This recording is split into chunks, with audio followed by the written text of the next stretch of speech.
According to new numbers today, nearly 700,000 total unemployment claims have been filed here in Colorado since March. And with this historic number of claims comes more fraud. And that's why Denver 7's Liz Gilardi continues her investigation into the problems with U.S. Bank Reliacards. And she found some of those cards still aren't getting to the right people.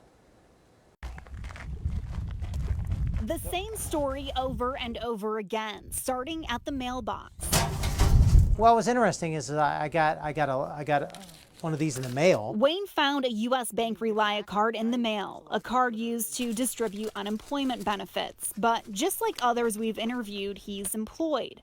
But here's the strange thing about Wayne's story. I got 5 of them over 3 days, and I've been checking the mailbox the last few days. Some people report receiving a card with their name on it. This time, that wasn't the case. Marcella, Aaron,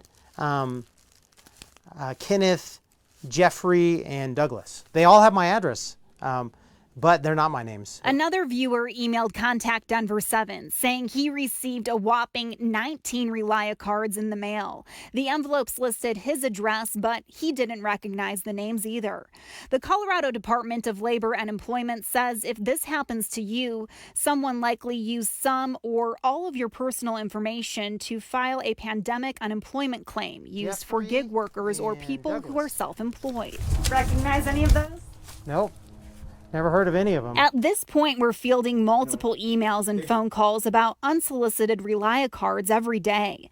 Then this tip caught my attention. I'm Chief Investigator Ron Regan. On your side. Ron Regan is the chief investigative reporter for our ABC station in Cleveland. And guess what was in his mailbox? This is what I found when I opened my mail. For someone who was used to reporting on fraud, it was unsettling to know he was a victim.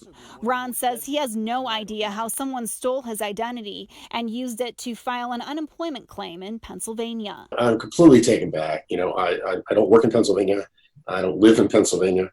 And you know, all the alarms went off. Ron also took steps to protect his identity by putting a freeze on his credit. So if you find yourself wondering why this card was in your mailbox, reach out to the state unemployment office and U.S. Bank Reliacard because you could be a victim too. Liz Gilardi, Denver 7.